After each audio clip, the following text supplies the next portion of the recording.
The House of Representatives just passed a plan for $4.5 trillion in tax cuts, but the details might not match what you've been promised.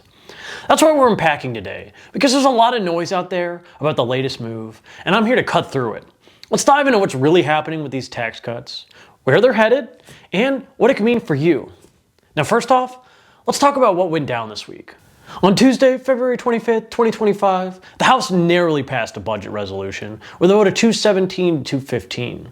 This resolution is a big deal because it sets the stage for some massive tax cuts, $4.5 trillion worth over the next 10 years to be exact.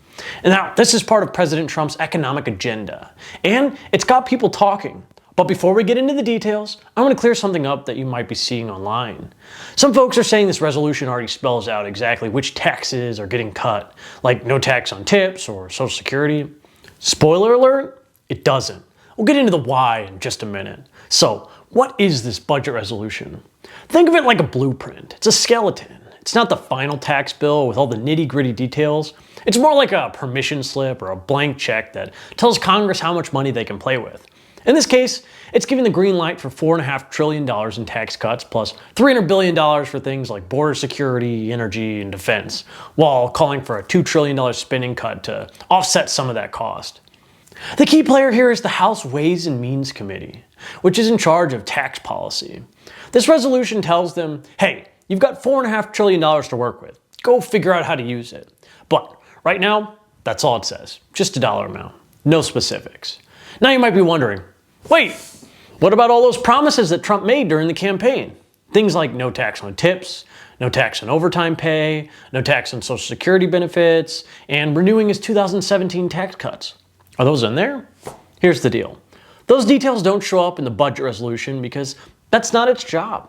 The resolution is just phase one. It sets the overall spending and tax cut limits.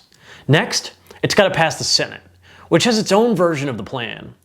Now, once both chambers agree on a number, we move to what's called the reconciliation process. Now, the reconciliation process is when the committees, like the Ways and Means, start drafting the actual bill with all the specifics. After that, it goes back to the House and the Senate for a final vote, and if it passes, it lands on the president's desk to be signed into law. So, where are we right now? As of today, Saturday, March 1st, the House has done its part by passing the resolution. The Senate's already been working on their own budget plan, and they're not exactly thrilled with the House's version. Senators like John Thune have said they want to make the 2017 tax cuts permanent, not just extend them for another decade like the House proposed. And that's a big sticking point. Plus, the Senate's plan only sets aside about $340 billion for new spending, while the House is pushing for more. That means there's some serious negotiating ahead, and everyone needs to get on the same page. Now, let's talk about those Trump priorities for a second. Back on February 6th, the White House posted on X that the president wants to do no tax on tips, no tax on Social Security, no tax on overtime, renewing the 2017 Tax Cuts and Jobs Act, tweaking the state and local tax deduction caps, known as the SALT, and even closing some loopholes for billionaires like the carried interest deduction. The press secretary doubled down that day, saying that these are the administration's top goals, aimed at helping working families and the middle class. But here's the catch. We won't know if all of those make it into the final bill until the reconciliation process wraps up. The budget resolution just says $4.5 trillion. It doesn't list out what gets cut or who gets the benefits. Now, I've seen some posts on X and TikTok and all over the internet claiming that the tax bill is already out and that it's just a big giveaway to the rich and the billionaires and a middle finger to the middle class, with none of those campaign promises included at all. That's completely fabricated. The bill hasn't been written, so anyone saying they know what's in it is jumping the gun. It's possible they're confusing the budget resolution with the final legislation, or honestly, some might be spreading misinformation to stir the pot. Either way, don't take those viral clips at face value or any of those news articles. It's just garbage. The real story is still unfolding. So what could this $4.5 trillion cover? Let's do a little math. Renewing the 2017 tax cuts, which lowered rates for individuals and businesses and doubled the standard deduction, is a big chunk of this.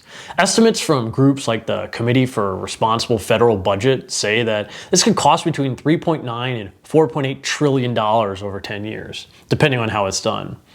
If it's on the low end, that leaves about $600 billion for new stuff like no tax on tips or overtime. But here's the thing. Those new promises alone could add up to $1.1 trillion. And that's a tight squeeze. Some analysts are predicting that if those ideas make it in, they might come with limits, like only applying to people below a certain income threshold to keep costs down. Another option? Trump could scale back parts of the 2017 cuts to free up more room. Or he could push for more than $4.5 trillion, but that would mean finding even bigger spending cuts, which is already a tough sell for some of the Republicans. Now, speaking of spending cuts, that's the other half of this equation.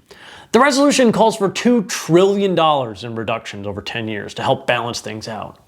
But it doesn't say where the money's coming from. Healthcare? Medicaid? Student aid? Green energy? That's up for the committees to figure out, and it's already sparking debate. Some GOP senators are worried about slashing programs like Medicaid too deeply, while others say it's the only way to pay for these tax cuts without blowing up the deficit. Democrats, meanwhile, are calling it a plan to rob the poor to pay the rich, like a reverse Robin Hood. It's a messy fight, and we'll see how it shakes out as the bill takes shape. Now here's another wrinkle, the deficit. Extending the 2017 cuts alone would add around $4 trillion to the national debt, according to the Congressional Budget Office. The House plans to also raise the debt ceiling by $4 trillion to keep the government running, but some Republicans want to tweak how they calculate the cost of those tax cuts. Now they're floating an idea to treat the 2017 cuts as already permanent, which would make extending them look free on paper. Critics say that it's just an accounting trickery to dodge the real costs. If they pull that off, it could make more room for more of Trump's promises, but it's a risky move that got people on both sides fired up. Now let's zoom out for a second and take a look at the politics of this. The House vote was razor close, 217 to 215, which shows how divided even Republicans are. Some conservatives, like Representative Thomas Macy, also voted no because they wanted deeper spending cuts, or they didn't like the debt ceiling hike. Democrats were almost unanimous against it, arguing it favors corporations over regular folks. Over in the Senate, you've got moderates who might talk back at the price tag and Trump loyalists pushing to deliver on his campaign promises. This isn't just about numbers. It's a high-stakes power play that could reshape the economy and the midterms in 2026. Another thing to watch is timing.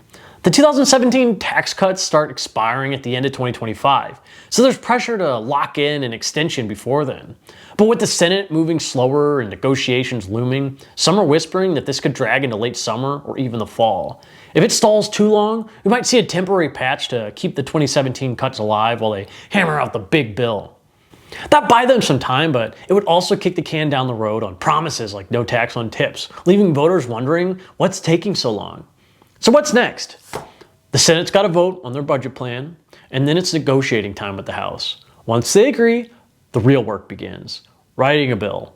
That's when we'll see if no tax on tips or overtime actually make the cut, or if this ends up mostly extending the 2017 law with very few extra things just sprinkled in.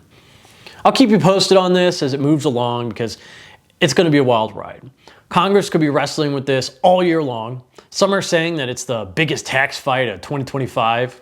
But before I wrap up, let's talk about what this could mean for you. If the 2017 cuts get extended, most folks will keep seeing lower income tax rates and a bigger standard deduction. Now, that's a win for a lot of middle-class families, even some lower-class families, but if those new promises, like no tax on overtime, just don't pan out, or if they get watered down, it might leave some workers feeling shortchanged. On the flip side, businesses and high earners could see big benefits if the corporate tax cuts stick around. The devil's in the details, and we won't know the full picture until that bill drops. All right, well, that's where we're at with the latest tax cuts from the House. It's a huge step, but there's a long road ahead. Be wary of anyone claiming that they've got the inside scoop already or they know what's going to get cut. The truth is, we're all waiting to see what's in the final bill. Now, what do you think about all this? Are you hoping for certain tax breaks to make it through? Drop your thoughts in the comments below. I'd love to hear from you. And if you found this breakdown helpful, give it a thumbs up, hit that subscribe button so you don't miss out on any updates. Thank you so much for watching, and I'll see you next time.